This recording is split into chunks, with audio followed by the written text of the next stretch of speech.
It's finals time in the Hume Footy League. It is exciting stuff. And Phil Bouffler, who has got over a week of COVID, he's back into good form. He's ready to rock and roll. Well, it may be rock, but not roll. But Phil, how are you?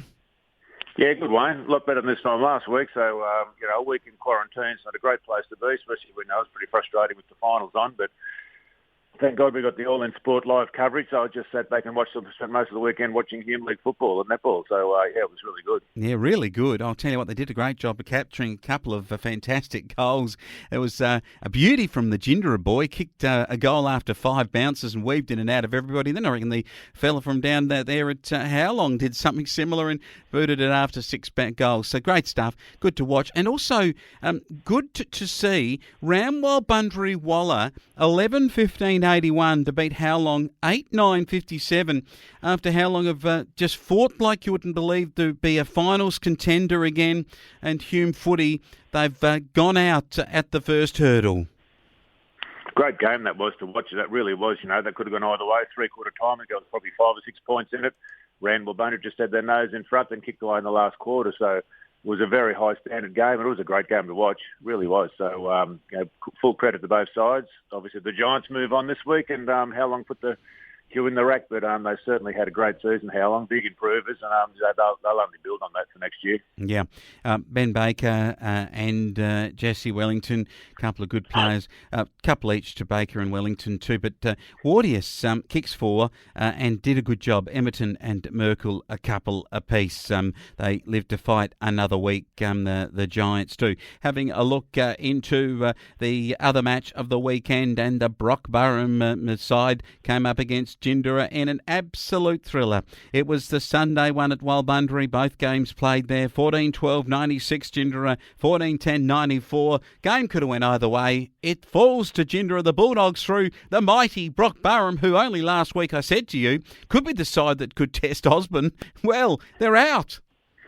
Unbelievable game. Level at three-quarter time. Not much in it at half-time. They put Holman in the centre in the last quarter, Chris Holman, and off they went, like he'd been playing well, and they just got a bit of momentum in that. So, but honestly, could have gone either way. There was a decision at the end where the BB Saints could have got a goal and, won the game, but it went the other way, straight down the other end, and Gindera got a goal. It's just a little bit like the game on the AFL last night, Wayne. Could have gone either way, so fantastic. It was just a great game to watch, but disappointing for the Brock Burham people to go out like that, but, they had a great year, really, so, well done at Gindera, hell of a win. Yeah, Peter Cook tried to win it off his own boot. A magnificent shot for goal that did put him in front. 7 from him. Mitch Lawrence 3, and Josh Lloyd also was magnificent with 3. And what a game of football it was in the end. Mitch Lawrence and Daniel Middleton, Ollie Brown played well. Ronald Bolton, Josh Kosicki, and Cookie was named as the leading goal scorer on the field. In reserve grade, the couple of games on the weekend, and what a very interesting situation. Because out of the competition go 2 sides, and one of them's Brock Burham, like in their seniors, and the other one was CDHBU, and Gindera get their side through. Osborne also get their side through. Osborne 11-10, 76 to Brock Burham 4-4, 28. Yeah, big win by the Ostriches here, so they'll move on. And the BB Saints wasn't a great day all around for them, so, that was a little bit one-sided, that game. They dominated really from start to finish. In fact, the game was done at half-time at 7-7 to 2 points. Robbie Farrell and Jed Griffin, Hayden Clark got going well, and Burton and Gleeson 3 apiece. Hayden Gleeson, he's a magnificent player, still going around and playing reserves at the moment. How many senior games he played? Probably over 300 for the Osborne Ostriches, or Tigers as they now are. Gindera 9-11-65 over CDHBU, 7-8-50. Bad luck for the Power. Would it be good to see them get a side through into the deeper end of finals? Yeah, played well, the Power, so that was a good result for them to get into the finals like that. And, just a little bit outclassed on the day, but they certainly weren't disgraced. They played some good football during that game. I saw a lot of that. So, that was a really good But full credit to Ginger. They move on in the seconds as well. They do. 7-8 is a score to 9-11. It's not a lot in that, and it was just a couple of goals in the first half. Ginger had a 4-goal lead at half-time, and they were always coming back and never ever quite being able to nail it. Bradley Lewis, 4, very good player. 2 goals to Ryan Hutchison for the winners. And into the 17s, gee, there's some talent on show this year in this grade, that is for sure, and it's going to be a fantastic final series from here on, because How Long beat Brock Barham 9-15 to 1-6, and Henty 7-10, 52 beat Holbrook 1-3-9. So the best two sides, I think you'd have to say that those two sides, it's great to see them get through because they can match it with the top two. That's the thing, Wayne. So they played good footy all year. I think both finals were a little bit lopsided on that day. I saw a lot of that as well. So How Long were too strong in their game, and Henty never looked like being headed against Holbrook. So, well done to them. Both those teams move on this week to play again.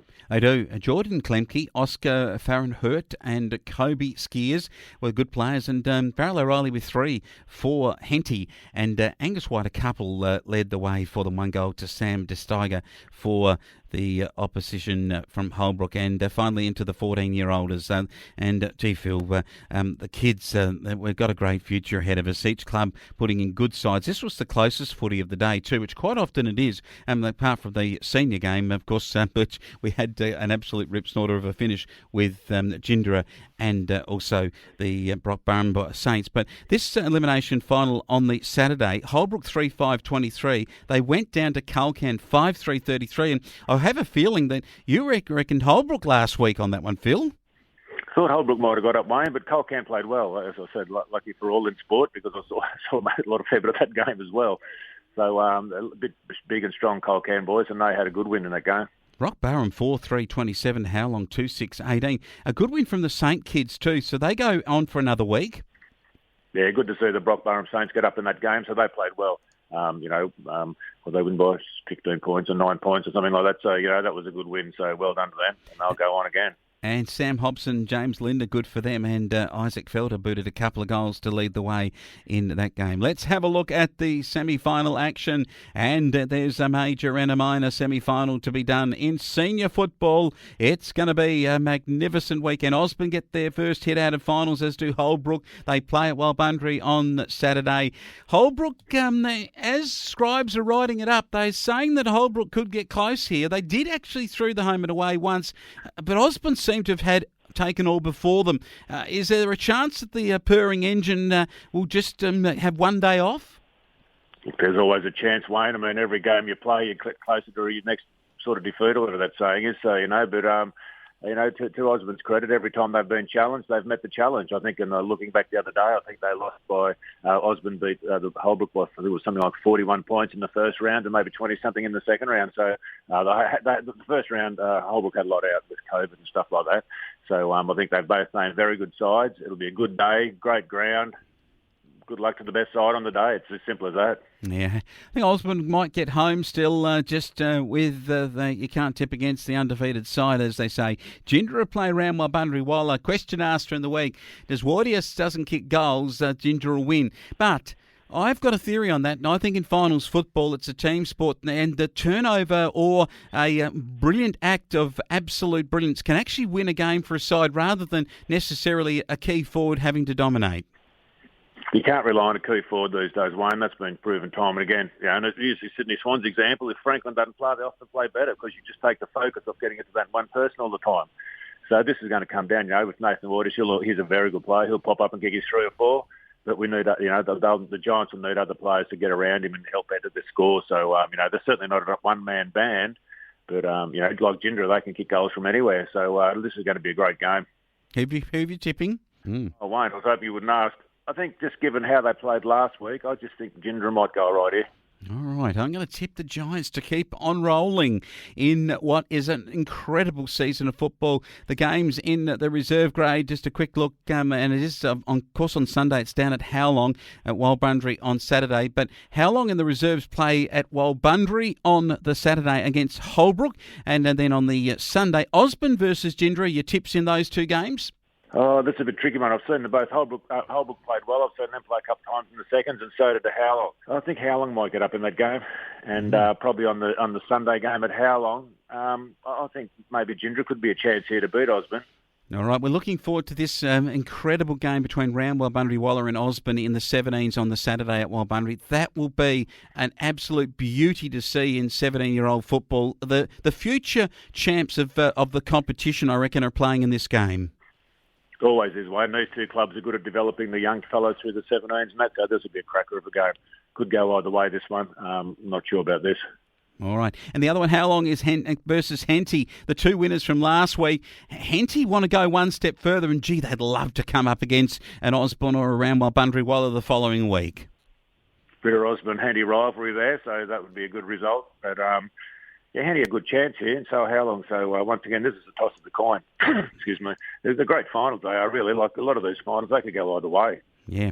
Lockhart get the go in the 14s against Henty. That's another ripping game, a terrific rivalry, and the kids being brought through in both clubs. The Swampies versus Lockhart. I'm going to go for the little fellas from Lockhart.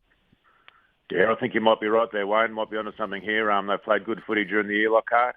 And I think they'd probably go into this game as favourites, so I think they could get up here. Culcan proved us wrong last week, and Brock Burham's their opposition. I reckon the Lions might have another one. Culcan played well. I was a bit surprised, but they played very well. This would be a close game. I think the BB Saints could get up here. All right, it's a beauty. It's a great weekend. Phil's nearly well, nearly better, nearly ready for it. He'll be out and about and enjoying the sunshine. It's been sunny this week, Phil. No, you haven't had any rain for a while. I mean, you blokes must be looking to the skies wondering what's going on. That's right. No rain for 2 or 3 days. So it's, excuse me, I'm just trying to get over the last of this blasted cough. So no rain. They're forecasting a little bit of rain towards the end of next week, so I'm doing my best to make it rain next week. I'm going to start cheering on Wednesday. The crops are growing beautifully, and maybe some those grasshopper sprayers on the ground will actually get to see their crops because the overhead aircraft have been doing a lot of work in your area. But great stuff for the footballers to have a day off and the families to get out and see Saturday and Sunday action in this weekend's semi-finals. Phil Bouffler calling it for Hume Football. I look forward to catching up with you next week as we wrap up another terrific week. Good on you. Thanks, Wayne.